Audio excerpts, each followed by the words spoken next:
Mi nombre es Leonel Alejandro. Voy a hacerles la clase de síndromes vestibulares, parálisis facial, fracturas de peñasco y imaginología de blanco. Bueno, entonces, para ponerles en contexto, el vértigo o mareo es un síntoma que es muy frecuente en la consulta de otorrino. Entonces, nosotros tenemos que diferenciar cuándo es un vértigo y cuándo es un mareo, ¿no? Generalmente el vértigo es la expresión de la pérdida de la orientación espacial. Generalmente nosotros lo conocemos como una sensación de giro, ¿no? Ya sea el giro externo de las cosas o que el mismo paciente presenta la sensación de giro, ¿no? A diferencia de un tema de inestabilidad. El mareo generalmente es por un tema de el paciente no puede caminar, siente que como que no puede pisar bien o se va para los costados. Entonces esto orienta más un tema de inestabilidad que nosotros lo conocemos como mareo. Muchas personas entienden mareo en general, ¿no? Ahora, tenemos tres sistemas que, digamos, nos ayudan a mantener el equilibrio, ¿no? Uno de ellos es el sistema propioceptivo, el sistema visual y el sistema vestibular. Nosotros en otorrino nos encargamos de evaluar toda la función vestibular a nivel del oído interno, en este caso por el laberinto que vamos a iluminar. Entonces, dentro del sistema vestibular nosotros tenemos estos tres grandes, digamos, elementos.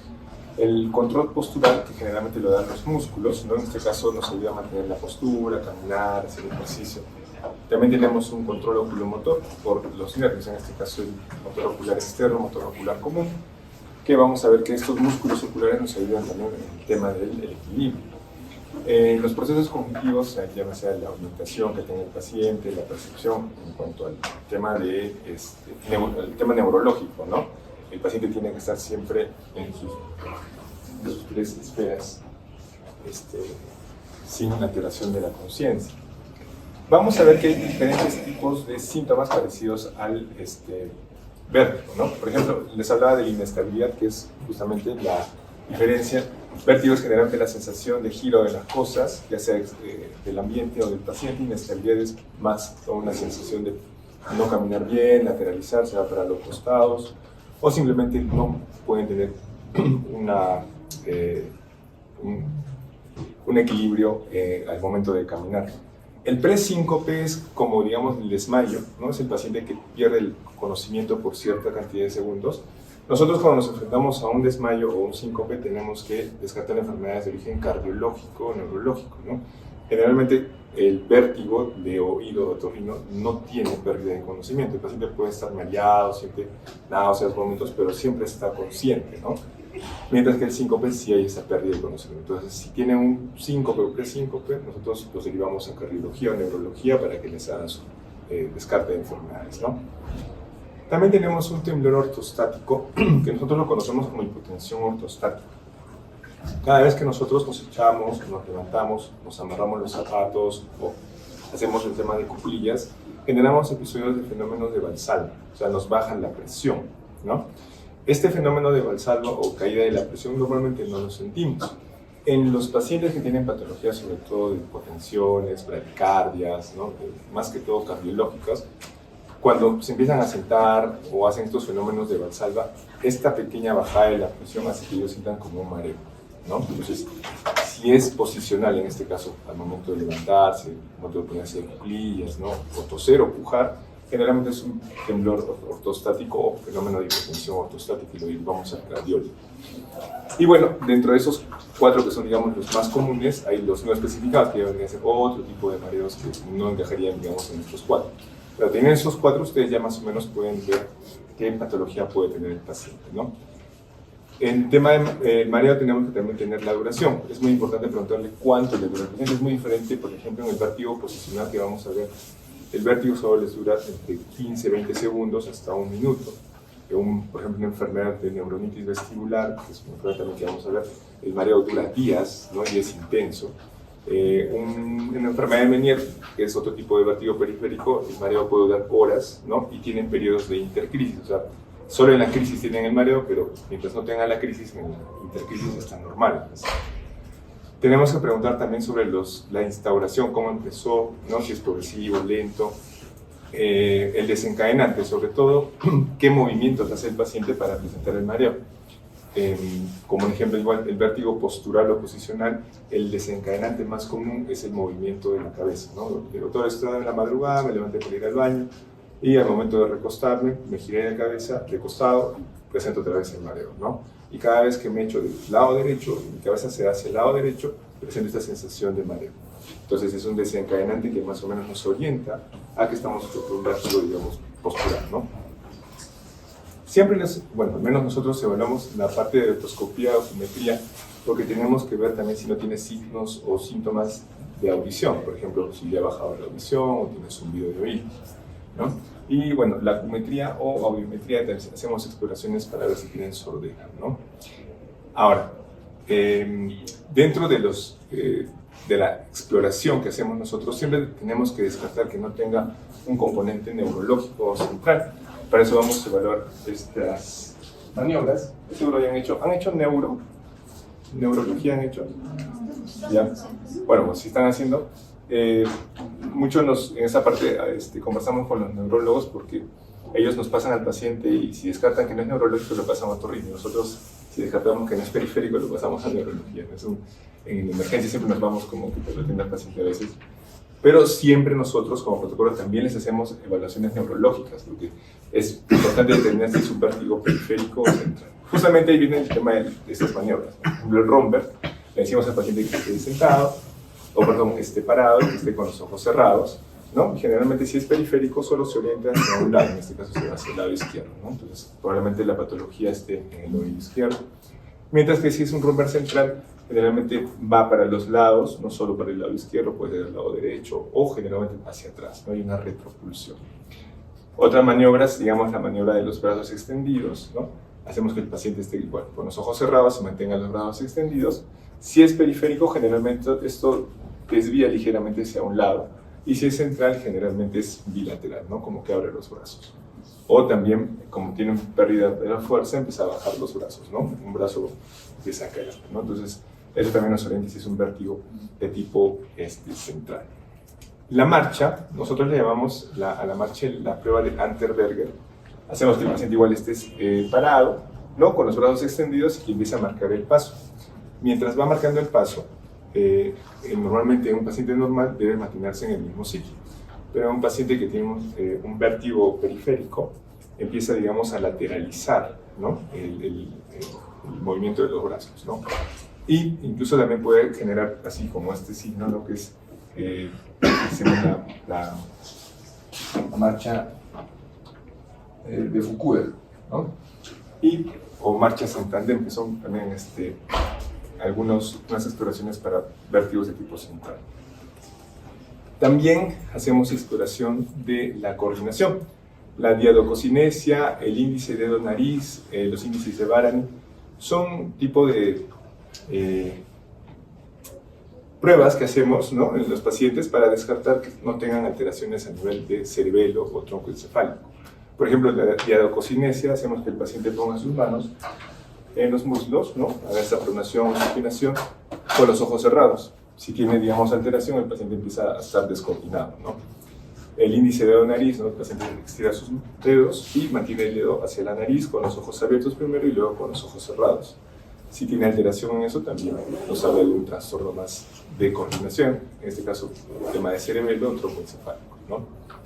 Y hacemos también la maniobra de los reflejos o el estudio del reflejo vestíbulo oculomotor. Para esto nosotros tenemos que saber qué es un nistagmo. El nistagmo vendría a ser un movimiento anormal que tiene, digamos, en este caso, los globos oculares, por un movimiento, digamos, anormal, en este caso por los músculos, tanto ya sea el motor ocular externo o el motor ocular común. Y estos reflejos los vamos a ver en unas maniobras que se llama el HIP. También hacemos las pruebas de test de Skew, que vamos a ver en este protocolo. Y de acuerdo al tipo de nistagmus, vamos a poder ver si es periférico o central. Con poquito lo del nistagmus, nosotros tenemos tanto el motor ocular común y el motor ocular externo, digamos, estos van a ser a partir del, digamos, el tronco encefálico, pero en la alteración, cuando tenga, digamos, un problema, ya sea a nivel central o a nivel del laberinto, tanto en este caso el músculo motor ocular común de un lado va a estar, digamos, más débil que el otro, y por eso vamos a ver que en el nistagmus va a haber una fase rápida y una fase lenta. Generalmente la fase rápida es la que nos va a orientar a dónde está la lesión, ¿no? En un nistagmus, la fase rápida siempre nos orienta al lado que está la lesión. Muy bien. Entonces, tienen que saber ciertas características en un paciente para orientarlo para que es un vértigo periférico y central. Ya hemos hablado un poquito del periférico. El nistagmus generalmente en el periférico es rotatorio, mientras que, o el vértigo, perdón, es de aparición súbita, ¿no? La reacción neurovegetativa debería ser las náuseas o los vómitos que presenta el paciente. Esto es, no siempre tienen esta reacción neurovegetativa, pero si las hay, puede haber más orientación a un tema periférico. Duración breve, generalmente no todos los cuadros de síndromes vestibulares periféricos tienen hipoacusia acúfenos, vamos a ver que algunos sí los tienen, otros no. Pueden haber intercrisis normales y hay una influencia postural. Mientras que en el central, generalmente es un comienzo más insidioso, ¿no? Hay ausencia de síntomas otológicos, básicamente el paciente no tiene problemas de audición, ¿no? Y hay escasa influencia postural, tampoco tienen muchos náuseas y vómitos, ¿no? Y sí hay síntomas más neurológicos. Acá se puede cargar YouTube, ¿saben? ¿O no se puede? ¿Sí? ¿Sí? Ya. Porque quiero que vean este video. Este protocolo que se llama HIMSS.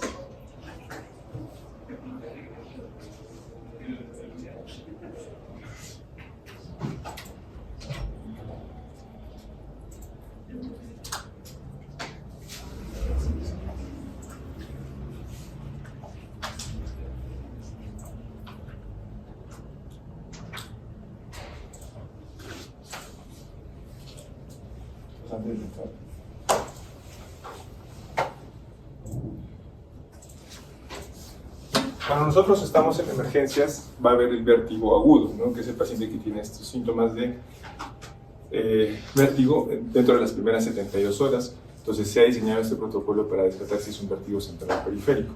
HIMSS viene de las abreviaturas HI, Head Impulse o impulso cefálico. En esta primera parte nosotros vamos a ver que el paciente puede tener sacadas oculares, le llamamos, puede ser normal en un paciente con vértigo central, mientras que un vértigo periférico normalmente tiene una sacada ocular unilateral. La N viene de nistagmus, vamos a ver en este caso el nistagmus. Generalmente en el paciente con vértigo central tiene un nistagmus vertical o bidireccional, mientras que en el periférico solo va hacia un lado y es horizonte rotatorio.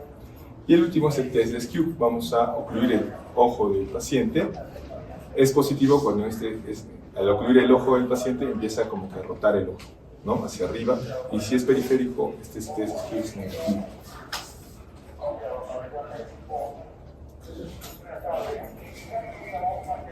Entonces, esta es la primera parte, que es el impulso cefálico. Mantenemos al paciente mirándonos a nosotros, se tiene que estar siempre mirándonos, en este caso a nosotros, y empezamos a mover su cabeza. Hacemos un movimiento brusco. A propósito, lo normal es que el paciente mantenga la mirada sin tener un tema de acomodación. En este paciente, por ejemplo, movemos y en el globo ocular, si se dan cuenta, hay una cierta acomodación. Bueno, claro, en esta parte. Normalmente esto debe mantenerse sin un tema de acomodación, ¿no? No hay, digamos, una acomodación del globo ocular. En cambio, en este, por ejemplo, vamos a ver. Ahí, ¿vieron? Movemos la cabeza y el paciente como que... Ahí. Es algo bien... Al principio es un poco difícil de ver, pero esa acomodación no tiene que ver. Si la hay, nos orienta más un tema de vértigo periférico. Este es otro. Acá ya tiene un nistagmus, incluso sin provocar tiene un nistagmus. Movemos, ¿no? Y ahí, esa acomodación no tiene que haber, ¿no? El paciente tiene que mirarnos objetivamente sin haber esa acomodación. Este es otro ejemplo. Sacudimos, ¿no? Y tiene esa acomodación, ¿sí? Eso más nos orienta a un vértigo de tipo periférico. En este caso, normalmente lo describe para una neuronitis vestibular. Pero nosotros periférico, ¿no? La segunda parte es el nistagmus.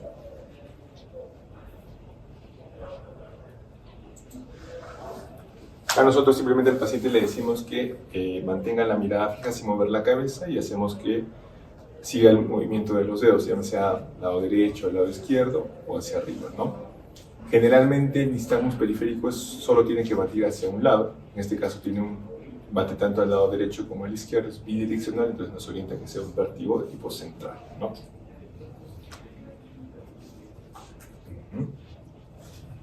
Vamos a ver ahorita otro ejemplo. Entonces, ahí, si se fija, ya tiene, este es el nistagmus, entonces el movimiento del globo ocular. Le hemos hecho mirar a la derecha, tiene nistagmus, pero al lado izquierdo también, y tiene una fase rápida, ¿no? Pero en este caso, como es bidireccional, o sea, tanto para el derecho como el izquierdo, probablemente tenga patología central. Este es otro paciente, le están haciendo mirar primero al lado derecho, y vemos el nistagmus, ¿no? Le hacen mirar hacia el lado izquierdo y también tiene el nistagmus. Entonces, igual, si es bidireccional, es de patología central, ¿no?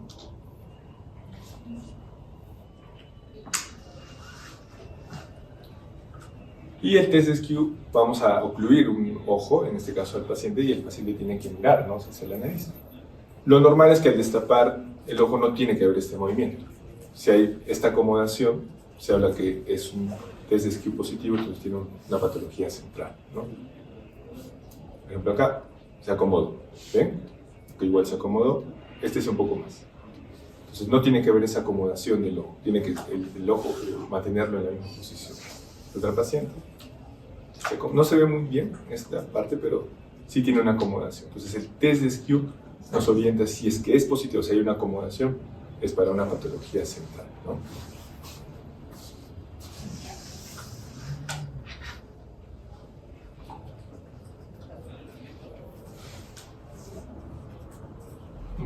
Entonces, ahora vamos a entrar ya a los vértigos en sí. El vértigo más frecuente, que les pueden preguntar, ¿no? ¿Cuál es el vértigo más frecuente? El vértigo postural paroxístico benigno. Ese es el más frecuente. De ahí le siguen los síndromes vestibulares centrales, la migraña vestibular, síndrome. Pero el más frecuente es el vértigo postural paroxístico benigno. Vamos a empezar por el Meniere. La enfermedad de Meniere es una alteración de líquido, ¿no? Se habla del hidrops endolinfático, hay un exceso de líquido endolinfático. Ahorita vamos a ver una de las causas.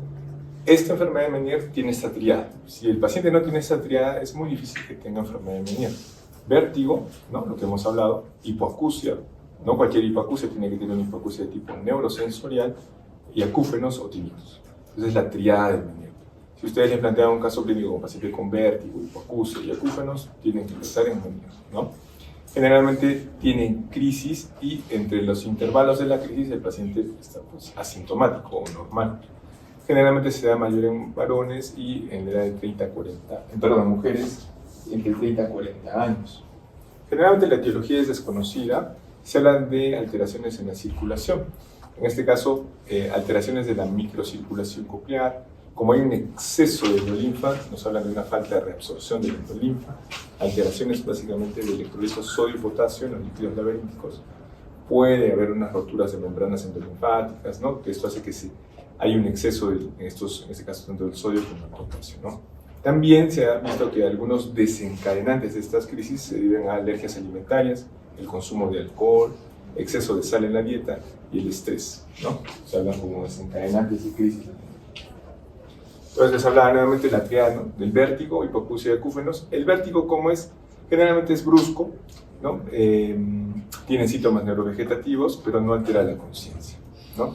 En cuanto a la duración, puede ser de minutos hasta horas, no tiene una duración específica. La hipoacusia, sí o sí, estos pacientes tienen que tener una audiometría. Si no tienen audiometría con hipoacusia, muy difícil hacer un diagnóstico de Meniere. Y la audiometría normalmente tiene una hipoacusia generalmente en tonos graves. Puede ser en pantonal, como le colocamos, pero generalmente empieza en tonos graves, ¿no? Y tiene que ser de tipo neurosensorial.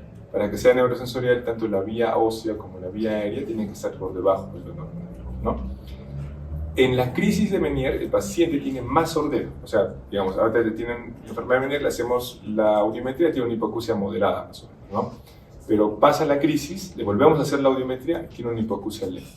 Es la única hipoacusia fluctuante que hay en el vértigo periférico, ¿no? Se puede recuperar esta audición, incluso a veces recupera su audición normal.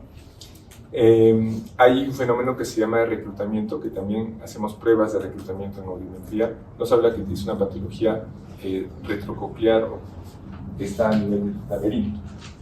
El zumbido más bien puede ser continuo, ¿no? No hay una característica específica, solo el paciente siente como un sonido nada más, generalmente en el oído que está afectado. Si tiene una hipoacusia del lado derecho, lo más probable es que el zumbido sea del oído derecho.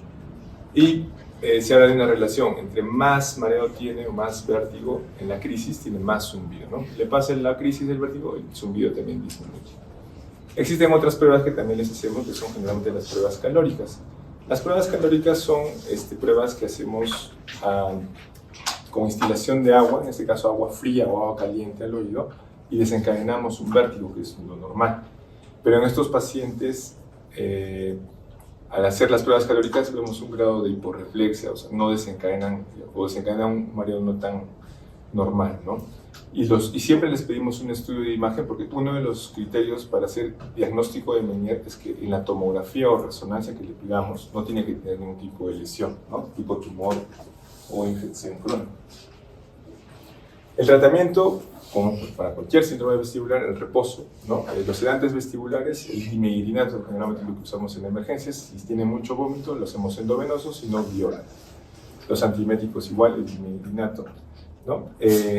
También hacemos lo que es la dieta, ¿no? Si hablamos de un exceso de sodio, lo importante acá es restringir lo que es la sal, evitar el estrés, ¿no? Supresión de, en este caso, el alcohol, el tabaco, café, todo lo que pueda desencadenar una nueva crisis de vértigo. Y en medicamentos, lo que más usamos es la betaistina. La betaistina quizá es el tratamiento que más usamos en Meniere, porque esto nos ayuda a regular, digamos, la presión del endolinfa, ¿no? También usamos diuréticos, como es un exceso también de sodio, hacemos que con la acetazolamida o la hidroclorotiazida, digamos, el nivel de sodio disminuye. La corticoides solo usamos cuando es una enfermedad de Meniere muy severa o bilateral. Y si a pesar que nosotros, digamos, en un paciente le estamos colocando con dosis alta de betaistina, acetazolamida, corticoides, y el paciente sigue con mareos, entonces entramos ya a cirugía de vértigo se le llama, pero en estas cirugías nosotros tenemos que tener en cuenta que cuando nosotros abrimos o hacemos una descompresión del saco endolinfático, sacrificamos la audición del paciente. Un ejemplo, el paciente tiene una hipoacusia moderada, pero tiene un vértigo incapacitante, entonces el paciente pues, está desesperado, quiere mejorar. Entonces, si le planteamos la cirugía o la neurotomía química, al hacer este tipo de procedimientos, la audición se va a abolir, o sea, va a tener el paciente sordera profunda o fosis. Entonces, es muy importante explicar al paciente que estos tratamientos, si bien son efectivos, pero sacrificamos mucho la audición. Entonces, generalmente hacemos esto cuando la audición del paciente ya está muy comprometida. Por ejemplo, un paciente que tiene una hipoacusia profunda o ni con el audífono y escucha, pero tiene mareo. Entonces, si quiere mejorar, planteamos recién la intervención. Antes de las cirugías hay la neurectomía química, que es la instilación con una jeringa. Nosotros instilamos aminoglucosa, en este caso gentamicina, dentro del oído medio, y nosotros con esto vamos a abolir o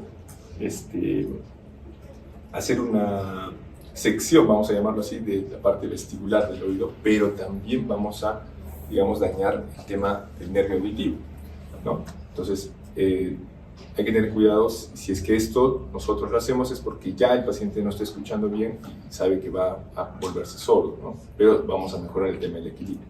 Hay otro tipo de cirugías que ya es la cocleosculotomía o laberintectomía, que es la apertura, digamos, del laberinto para descomprimir el exceso de endolina, ¿no?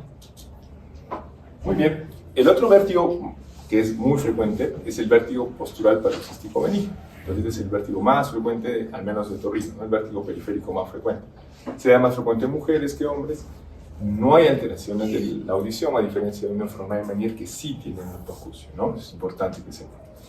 Y el desencadenante generalmente son movimientos o cambios de posición de la cabeza. Solo cuando me coloco de costado izquierdo tengo este mareo, ¿no? O me coloco de costado derecho tengo el mareo. Entonces, generalmente es unilateral, solo afecta a un lado del oído. Es bien raro que haya bilateral. Tenemos en el laberinto tres conductos semicirculares, ¿no? El canal anterior, el canal posterior y el canal horizontal. De los tres canales, el más afectado en el vértigo postural es el canal posterior.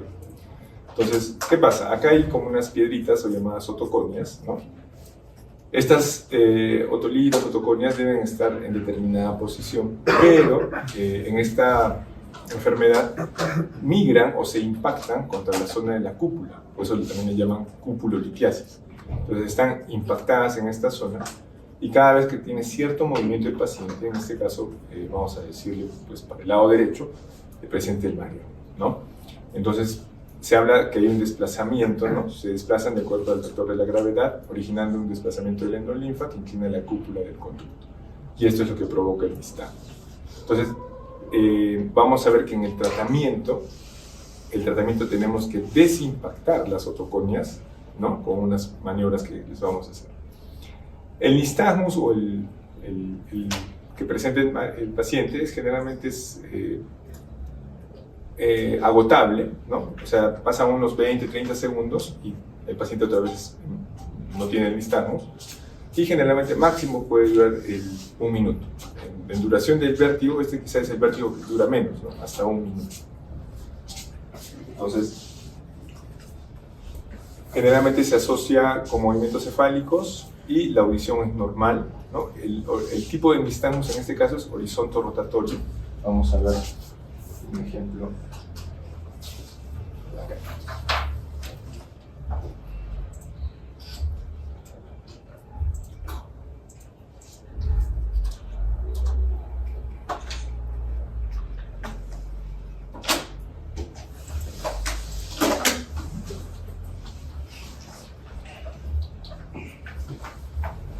Entonces, ¿cómo hacemos el diagnóstico? Tenemos que hacer estas maniobras que se llaman las maniobras vestibulares, ¿no? O sea, tiene un nombre propio que se llama Hallpike.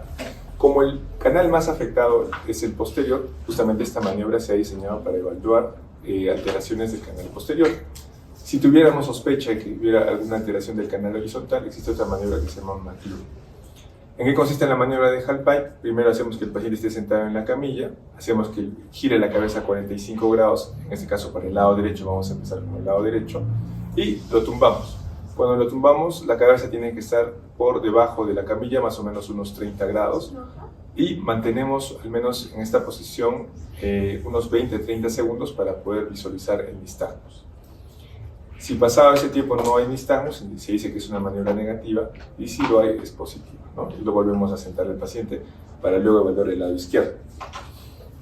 En sospecha del canal horizontal, hacemos el paciente se eche, le ponemos una almohada, ¿no? Y primero hacemos que gire la cabeza hacia el lado derecho, igual esperamos 20-30 segundos que fije la mirada en una sola posición, y si no tiene mareo, giramos la cabeza hacia el lado izquierdo para evaluar el otro lado, ¿no? Igual esperamos unos 20-30 segundos para ver si hay alguna respuesta. Vamos a ver en este video.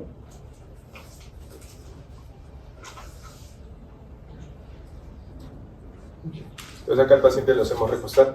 Siempre hay que calcular que cuando se eche el paciente la cabeza tiene que estar colgando, ¿no? En esta parte inclinamos los 45 grados, lo recostamos y la cabeza va a colgar por fuera de la camilla, ¿no?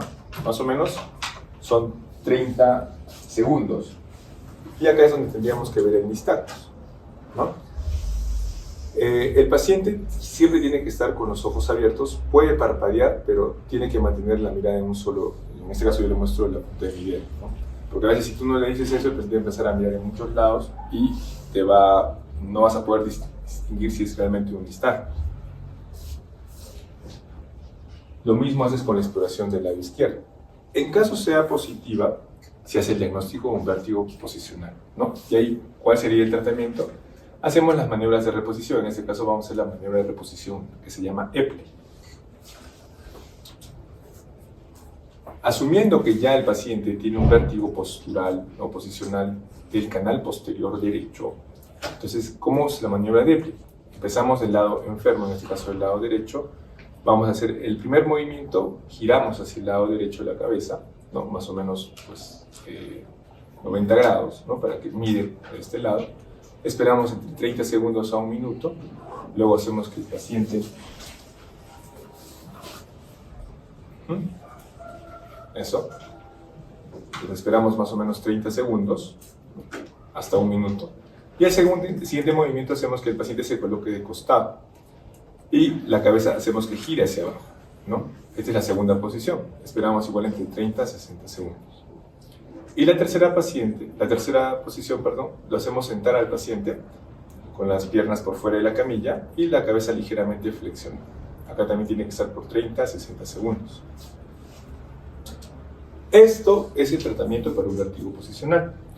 Muchos pacientes creen que hay que darles pastillas, hay que darles temas endovenosos. Si es un vértigo posicional, ustedes, si hacen estas maniobras y ven que es positivo, haciéndole ese tratamiento, pueden curar al paciente. Algunos necesitan repetirle una maniobra más, entonces se lo cita al paciente más o menos en 1 semana. Hay otros que solo con una sola reposición, le llamamos, se curan, ¿no? Hay algunas pacientes que tienen afectación de 2 canales, por ejemplo. En este caso hemos visto el más clásico, ¿no? Que es el canal posterior. Pero ¿qué pasaría si también tiene afectado el canal horizontal? Ahí le preguntamos al paciente en qué posición se ha sentido más mareado. Cuando volvamos el posterior o cuando siente el horizontal. Entonces, ¿por cuál canal empezaríamos a reposicionar? Por el, en este caso, que siente mayor mareo. Doctor, me he sentido más cuando me ha bajado la cabeza por debajo de la camilla. Entonces empezamos por el posterior. Y en la segunda reevaluación, volvemos a hacer el HALPAI, hacemos la maniobra de McClure, y si vemos que ahora tiene McClure positivo, hacemos la reposición del horizontal. Vamos haciendo siempre la reposición canal por canal, nunca lo hacemos juntos, ¿no?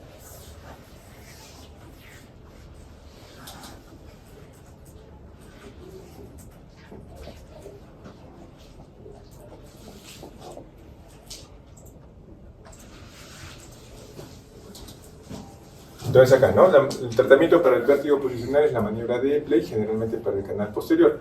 Doctor, si tiene el canal alterado, el horizontal, hay otras maniobras que se llama Buffon. Hay otra maniobra que también se puede usar, que es la de Semon, pero la más preguntada es la de Epley. ¿Ya? Si les ponen en el examen cuál es el tratamiento, la maniobra de Epley. ¿Ya?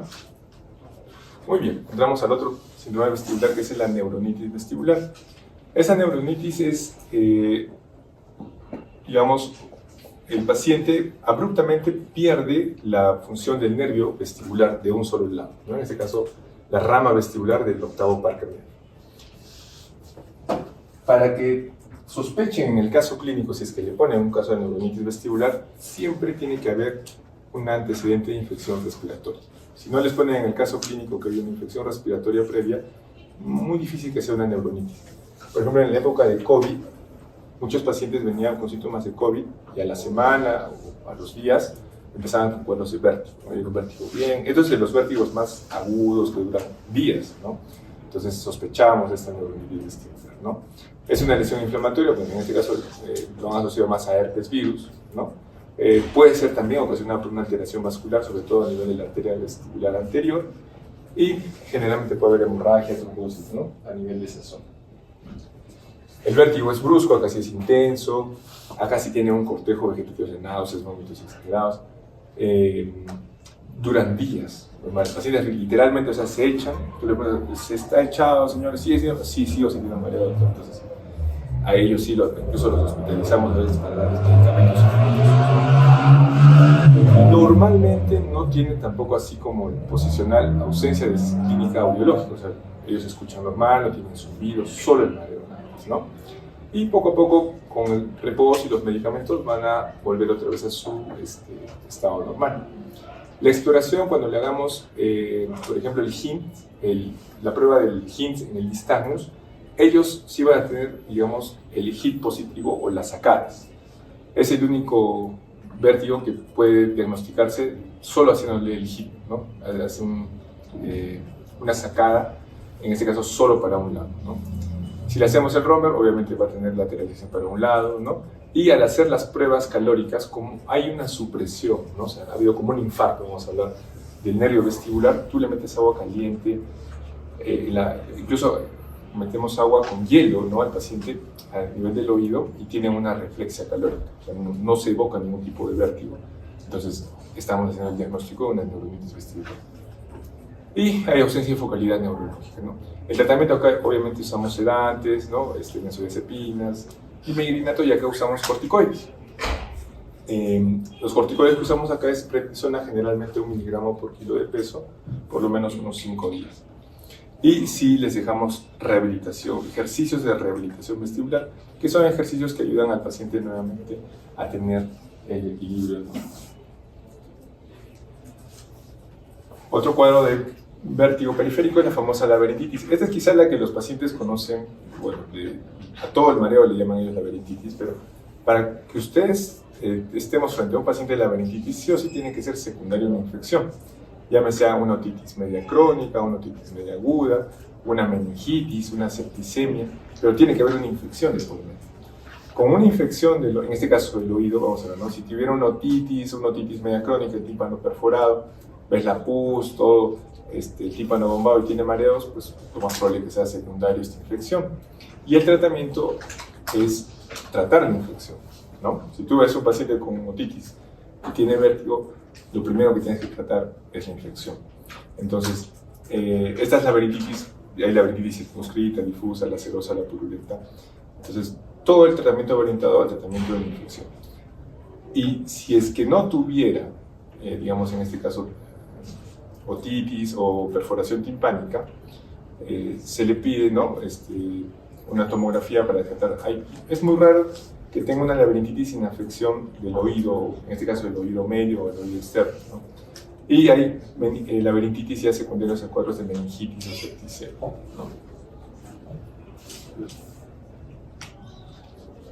Ya tenemos un cuadrito resumen, sobre todo por el tema de la duración, ¿no? El vértigo postural más o menos dura 1 minuto, la enfermedad de Meniere puede ser minutos a horas, pero digamos, tiene periodos de intercrisis.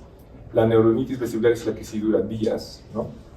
Hay otros cuadros, por ejemplo, la fístula perilinfática, que es una dehiscencia, digamos, de un conducto semicircular, por ejemplo, los traumatismos que vamos a ver. Estos generalmente son intermitentes, solo cuando se estimula una maniobra de Valsalva, ¿no?, o estornuda.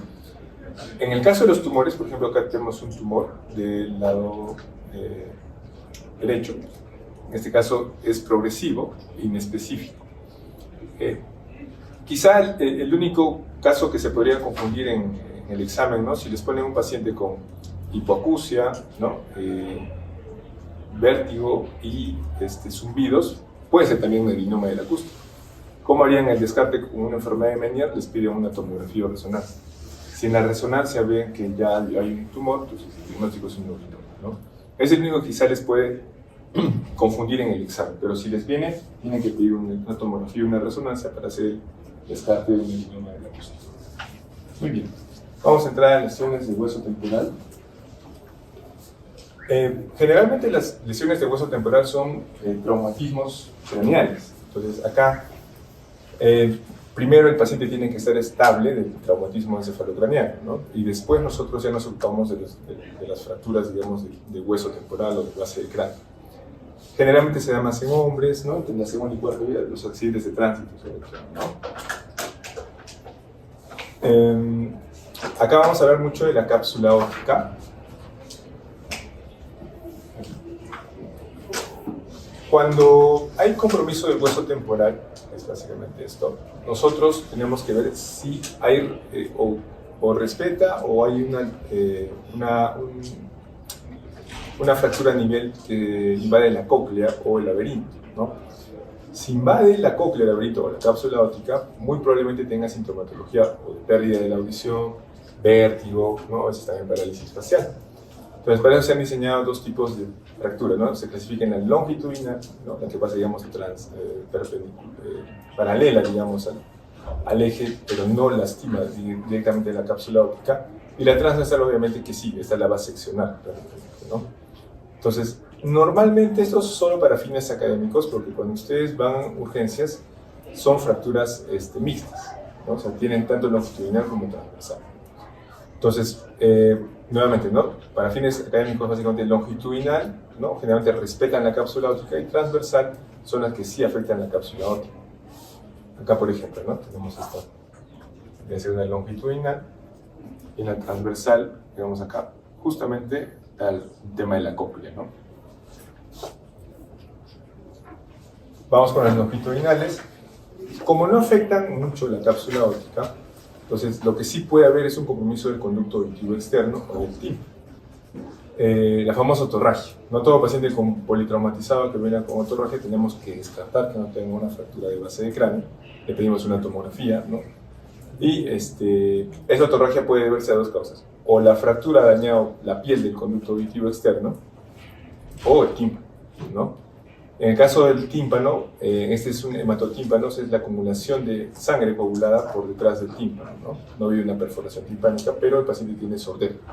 La sordera puede ser por el hematotímpano o por la acumulación de sangre a nivel del oído. ¿Qué hacemos hoy? Hacemos una exploración con microscopio, limpiamos la sangre y visualizamos el tímpano. Si el tímpano está indemne, no hay problema. Si es hematotímpano, esa sangre se va a reabsorber. ¿Cuánto tiempo? Puede ser un mes, 45 días, ¿no?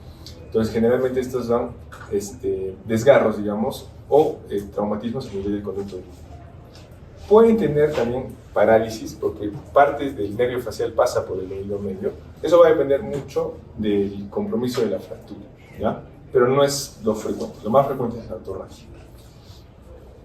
A diferencia de las fracturas transversales, como les había comentado, esto sí se puede haber una sección. En este caso, al haber una sección, digamos, del nervio auditivo, la hipoacusia de este tipo neurosensorial, mientras que ellos sí respetan, digamos, la parte del conducto auditivo externo o el tímpano. Ellos pueden tener el tímpano normal, pero el doctor no escucha al paciente, entonces le hacemos una audiometría y corroboramos que tiene una hipoacusia de tipo neurosensorial. Si tiene una fractura transversal, lo más probable es que sea una sección, ¿no?, del nervio auditivo. También son más propensos a hacer parálisis facial. Vamos a ver que por ahí también pasa el nervio facial, ¿no? Pueden haber salida también de líquido o fístulas de líquido cefalorraquídeo, ¿no?, de dehiscencias de los canales semicirculares. Es un poquito más comprometedora la transversal, de más pronóstico, ¿no? Acá otro cuadrito. Las longitudinales en la otorragia es frecuente, ¿no? Mientras que en las transversales lo que es más frecuente es el vértigo, ¿no?, la parálisis facial, fístulas, ¿no?, incluso también la hipoacusia, pero es de tipo neurosensorial. Mientras que la hipoacusia en la longitudinal es de tipo conductivo, ya les he explicado por el tema de la sangre, ¿no?, el hematotímpano o la otorragia por el conducto auditivo externo. Acá más que todo para que vean, ¿no?, los trazados. Este es, digamos, una longitudinal y esta es una transversal. ¿Sí? Pero ya en un politraumatizado las fracturas generalmente son mixtas. A todo paciente que viene con otorragia, nosotros le hacemos la evaluación con microscopio para ver la indemnidad del tímpano y les hacemos audiometría para ver si tienen o no hipoacusia neurosensorial. Dentro de las consecuencias, ¿no?, tenemos las hipoacusias, obviamente el vértigo, si es que hay alguna dehiscencia de los canales semicirculares, parálisis facial, fístulas, ¿no?, el líquido cefalorraquídeo, y ya más adelante si es que pueden desarrollar colecistoma, que son infecciones después de las fracturas, ¿no? La hipoacusia de transmisión conductiva, si es una fractura longitudinal, es porque ha tenido hematotímpano o tiene simplemente sangre en el conducto. ¿Cómo se soluciona? Pues una limpieza en microscopio o simplemente esperando la reabsorción del hematotímpano. La hipoacusia neurosensorial, obviamente, esta es por una sección, ¿no? En este caso hay una sección del nervio. Es más difícil de tratar porque tendríamos que hacer una reconstrucción del nervio auditivo. Casi no lo hacemos porque las cirugías reconstructivas a nivel de base de cráneo son, digamos, mucho riesgo, ¿no? Pues ahí más que todo lo que hacemos al paciente es ofrecemos el uso de un audífono, ¿no?, para que pueda escuchar. El vértigo en este caso puede ser por la conmoción, ¿no?, un estado post-concusión. Pueden haber cuadros de vértigo posicional por ejemplo, en los latigazos, cuando tienen accidentes de tránsito, el síndrome del latigazo, que es el movimiento, ¿no?, fuerte de la cabeza. Hay pacientes que después del traumatismo presentan este vértigo posicional. ¿Y cómo hacemos el diagnóstico? Con la maniobra de Halpern, ¿no? Hipoacusia obviamente fluctuante, dependiendo si es conductivo de transmisión, y con la tomografía descartaríamos si hay alguna dehiscencia del conducto semicircular. La parálisis lo vamos a tocar más adelante. Si estuviera algún tema de meningitis o fístula, hay salida, digamos, de líquido cefalorraquídeo por la nariz. Las fístulas pueden ser tanto por la nariz o por el oído, ¿no? Más comunes son por la nariz, pero también puede haber por el oído. Generalmente el 80% de las fugas se cierran de forma espontánea, pero siempre existe riesgo de meningitis, por eso siempre tiene que haber una cobertura antibiótica. Muy bien. Vamos a hablar ahora de la parálisis facial. Para hablar de parálisis facial necesitamos que sepan que el nervio facial, ¿no? Tiene un recorrido, y a partir de este recorrido va a emitir ciertas ramas o nervios que van a dar determinadas funciones, ¿no? En este caso partamos del tronco encefálico, ¿no? Tiene sus núcleos, en este caso tanto del tronco encefálico salen, digamos, y van a entrar a lo que es el peñasco por el conducto auditivo interno, ¿no? Y es aquí, digamos, saliendo del peñasco o el hueso temporal, donde van a dar sus primeras ramas, ¿no? La primera parte es el ganglio geniculado, le llamamos también primer codo. Acá va a dar, digamos, el nervio para las glándulas lacrimales, ¿no? Gracias a este nervio, que es parte del facial, va a dar lo que es las lágrimas, ¿no? Tremenda sensibilidad para el tema de la olfacción.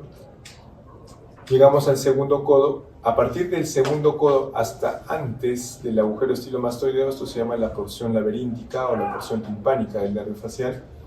Aquí una de las ramas que da es la rama para el nervio del músculo y el estribo, ¿no? Esto, ¿cómo lo exploramos nosotros? Les hacemos impedanciometría a los pacientes para ver los reflejos estapediales. Si tuviera una alteración a nivel de la porción laberíntica o la porción timpánica, al hacer la impedanciometría nosotros habría una ausencia de reflejos estapediales, ¿no? Igual, antes de salir del agujero estilomastoideo, dan la cuerda o el nervio de la cuerda del tímpano. Esta rama va a dar lo que es la parte gustativa, ¿no? Al nivel de los 2/3 anteriores de la lengua, sobre todo para el dulce y el salado. Y una vez que sale del agujero estilomastoideo, ya pasa a nivel por detrás de la parótida y por la parótida, ¿no? Y ya da las ramas para la musculatura facial. Entonces, es importante conocer esa trayectoria para saber más o menos en qué parte está alterada la lesión del nervio facial, ¿no? La causa más frecuente es la idiopática, que es la parálisis de Bell, el 70%. Como hemos visto, la segunda causa es las traumáticas, en este caso las fracturas de hueso temporal transversales, ¿no? Y la tercera, el herpes zosterótico. Para hacer un diagnóstico de herpes zóster, el paciente tiene que tener unas vesículas a nivel de la concha auricular. Entonces, el paciente con hipoacusia, dolor, ¿no? Y al examen externo del pabellón auricular van a ver acá unas vesículas. Entonces, si ven estas vesículas y tienen lo anterior, lo más probable es un herpes zóster, ¿no? Entonces, esto hay que darle, además de los corticoides, tenemos que dejarle antivirales, ¿no? Empezamos con la de Bell. Generalmente el pico es entre 10 y 40 años. Se habla de una polineuropatía vírica desmielinizante, ¿no? Generalmente ocasionada por un virus, puede ser el virus del herpes simple, y generalmente más o menos dice al 14º día es donde inicia recién la parálisis. También se habla de un fenómeno compresivo o edema inflamatorio, ¿no? Que se produce por la infección viral y altera la microcirculación, y eso comprime el nervio y genera un fenómeno de isquemia, lo que da el tema de la parálisis facial. Acá tenemos, ¿no? Lo más característico es el signo de Bell. El paciente le hacemos que cierre los ojos, no puede cerrar el ojo y desvía la mirada hacia arriba, ¿no? La musculatura, para diferenciar si es una parálisis central o periférica, en la periférica generalmente está afectada la zona de los músculos, ¿no? En la frente. Al arrugar la frente o fruncir el ceño, no moviliza los músculos, hay una desviación de la comisura labial, ¿no? Y una simetría. Dentro de las parálisis también están las traumáticas. Como hemos visto, pues las traumáticas, en este caso las fracturas de hueso temporal serían las más frecuentes. El herpes zóster, ¿no? Caracterizado La parálisis tiene que ver las vesículas herpéticas en el pabellón molecular y alteraciones cocleovestibulares, o sea, vértigo o temas de hipocus. Generalmente esto se da más en ancianos o pacientes inmunodeprimidos. El tratamiento son corticoides y antivirales. Hay una clasificación que usamos para determinar el grado de parálisis facial. Una forma fácil de saber esto es a nivel del cierre del globo ocular. Si el paciente ya no puede cerrar el globo ocular, más o menos estamos en un Haus-Brachmann 4. Acá vemos, ¿no? Ojos, cierre incompleto. Mientras tiene el cierre completo, o sea, el cierre cumplido con mínimo esfuerzo, sería un tercer grado. Ya cuando tiene una leve asimetría de la boca, no es un segundo grado y lo normal. Entonces, esta clasificación nos ayuda para ver la evolución en una parálisis facial conforme nosotros le damos terapia, ya sea con medicina física, corticoides, vamos viendo que eso tiene que ir mejorando. Si no mejora, digamos, el paciente está internado un mes con la parálisis y sigue en Haus-Brachmann 4, incluso evoluciona a una 5, incluso podemos hacer tratamientos quirúrgicos para descomprimir el nervio facial a nivel del oído medio, ¿no? Nosotros, al menos en la hospitalización, ¿no? Hacemos siempre un topodiagnóstico. Este topodiagnóstico nos ayuda a ver exactamente a qué nivel está la lesión. Por ejemplo, sobre todo a nivel, las primeras ramas, ¿no? Que es el ganglio geniculado, el nervio petroso superficial que da la inervación a la glándula lagrimal. ¿Cómo evaluamos la glándula lagrimal? Con el test de Schiller. Les colocamos unas tiritas al paciente, ¿no? Y esto vamos a medir las lágrimas. Si hay una reducción, se habla de un 30% más de un solo lado, o la reducción, digamos, es a menos de 25 milímetros, se considera significativa. Entonces, topográficamente, digamos, eso está alterado, ¿no? Y más o menos la lesión puede estar o a nivel del ganglio geniculado o por encima, ¿no? Seguimos. El estribo o la cuerda el nervio para el estribo y la cuerda del tímpano, nosotros le hacemos los reflejos estapediales, en este caso con lipedensiometría, ¿no? Si es que vemos un abolimiento de la ausencia de estos reflejos, probablemente está en la porción laberíntica. Igual con la gustometría les hacemos las pruebas, ¿no? Para la sensibilidad de los 2 tercios anteriores de la lengua, sobre todo para dulce y para salado. Si tiene alteraciones, tanto del reflejo estapedial y la gustometría, probablemente la lesión esté en este nivel, ¿no? Paciente le puedo poner, ¿no? Con shimmer positivo normal, pero tiene ausencia no puede distinguir el dulce o el salado. ¿Dónde está la lesión? Le ponen la porción tímpano-mastoidea, ¿no? Es una pregunta que les puede venir en el examen del topodiagnóstico del nervio facial. Y obviamente si hay en cara, les hacemos también estudios de función eléctrica. En este caso usamos la electroneurografía, que es básicamente el estudio del potencial de acción. Nosotros más que todo usamos para el pronóstico, ¿no? En las fracturas, por ejemplo, transversales, que deben ser las más severas, hay un corte, una sección del nervio, se llama una ansonomnesis, es la de mal pronóstico, ¿no? Esta sí o sí el paciente va a vivir con la parálisis facial, ¿no? Mientras que la neuropraxia es la de mejor pronóstico, entre 85 y 90% de buen pronóstico, ¿no? Para ver signos de reinervación también usamos la electromiografía, que es el estudio de los potenciales de acción. Esto ya con neurología, ¿no? No lo usamos mucho en la fase agudo, pero más lo usamos para el tema en el estudio de seguimiento del paciente sin razones mejoras. Siempre pedimos pruebas de imagen cuando no sabemos exactamente la causa, por ejemplo, una tomografía. En el caso de los pacientes, hay pacientes que vienen con molestias de oído, ¿no? Tienen dolor de oído y vienen con parálisis facial. Vemos que el tímpano está pues, con una perforación, hacemos una tomografía para descartar que no tenga otro tipo de infecciones internas, ¿no? Generalmente pedimos la tomografía, ¿no? De oídos y la resonancia para ver las lesiones si es que hay algún tumor, por ejemplo, en la lesión del ángulo pontocerebroso. Tratamiento, prednisona, 1 miligramo por kilo por día durante 15 días. Bueno, acá nosotros lo manejamos diferente. Por ejemplo, yo peso 80 kilos. Empezaríamos con prednisona de 80 miligramos. Como no existe esa concentración, damos prednisona de 20 miligramos. Tomas 4 tabletas, 2 tabletas en la mañana, 2 tabletas en el almuerzo por 5 días. Pasan los 5 días, disminuimos a la mitad. En este caso ya no estamos con 80, lo bajamos a 40 miligramos. Luego de 5 días bajamos a 20 miligramos. Luego de 5 días bajamos a 10 miligramos, con dosis decreciente, ¿no? Acá, si les ponen por 15 días, nosotros lo hacemos más con dosis decreciente, ¿no?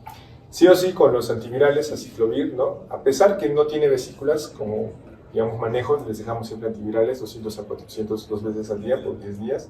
Si es que estamos frente a un herpes zóster, con mayor razón, y si se puede usar valaciclovir, ¿no? Sobre todo en el herpes zóster, que es más severo.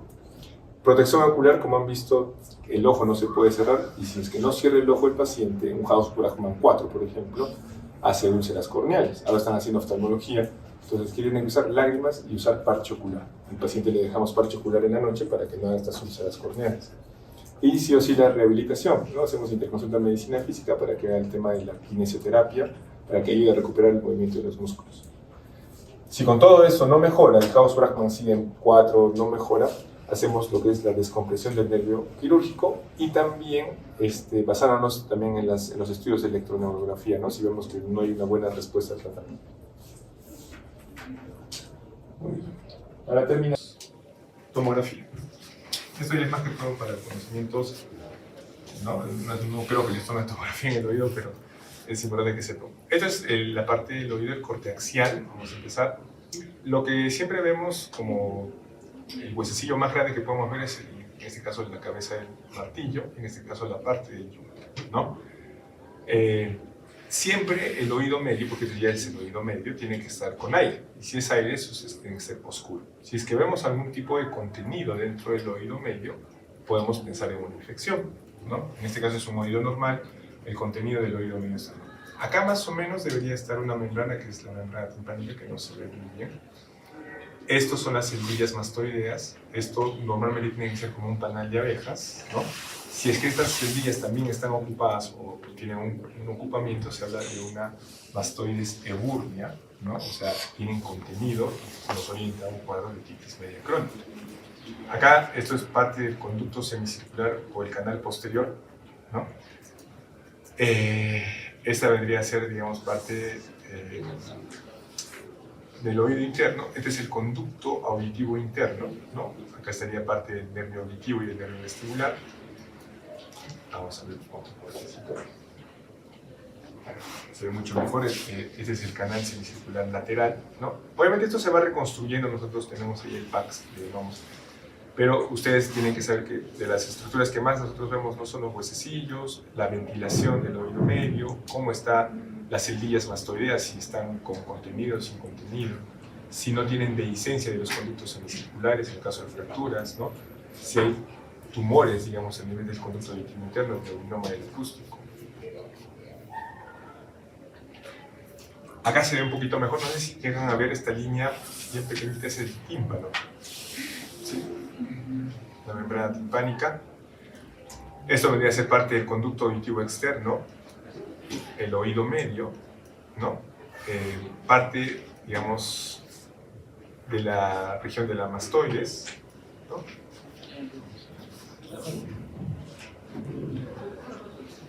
Esto es la trompa de Eustaquio, ¿ya? Lo que comunica, digamos, la parte de la nariz con el oído medio. El conducto auditivo, acá poquito se ve la membrana timpánica, esta es la parte de acá, ¿ya? Es algo delgado, pero más nosotros lo hacemos para ver el tema de infecciones. Las celdillas mastoideas están neumatizadas, no tienen contenido. Y vamos a ver, al menos a nosotros, como tenemos el corte que más nos gusta es el corte coronal, porque en el corte coronal nosotros vamos a poder dividir la parte de la región de la caja del tímpano en 10 regiones, ¿no? En el mesotímpano, que es la parte media. Estos son los huesecillos, ¿no? La parte del martillo y el yunque. La región superior a esto vendría a ser el epitímpano. Acá es donde generalmente se localizan las infecciones del oído. Ya han hecho otitis media crónica, ¿no es cierto? Entre la otitis media crónica y el colistetoma. Por ejemplo, si ven un velamiento a nivel del epitímpano, sí o sí tienen que descartar colistetoma hasta descartar lo contrario. Acá ya esto es digamos, la cóclea, ¿no? La primera vuelta y parte de la segunda. Vamos a ver algunos casitos. Si se dan cuenta, esto es lo normal. Todo tiene que ser oscuro, ¿sí? Vamos a ver esto. Hay un contenido, ¿no? Parcialmente, ¿no? O sea, vemos que hay contenido dentro del epitímpano, parte del mesotímpano. Entonces, lo más probable es que sea un colesterol. Acá podemos ver algunas, digamos, fístulas. Acá también hay contenido, digamos, en el epitímpano, ¿no? Este velamiento no es normal. Generalmente estos velamientos son por el colesterol. Entonces, una dehiscencia del conducto semicircular, sobre todo en las fracturas, ¿no? Tiene que ser. Los conductos semicirculares también tienen una protección ósea, ¿no? Y acá vemos que hay una disrupción, esta comunicación no debe haber y probablemente el paciente debe tener vértigo, ¿no? Vértigo. Pero más que todo para que tengan conocimiento del tema de las principales patologías. Con su compañera les voy a dejar este libro que yo les doy a mis grupos, que es el libro de las terras. Nosotros, cuando yo fui residente, a veces pues, los doctores pues, no te explican todo, ¿no? Porque una clase de una hora y media no se puede explicar todo, pero es un libro corto, bien amigable, si pueden, léanlo, ¿no? Hay algunas partes de unos temas que no les haya quedado claro, pero yo creo que al menos en lo que se ha traído, he tratado de hacerlo más puntual para que puedan expandir un poquito más. No sé si tienen alguna duda.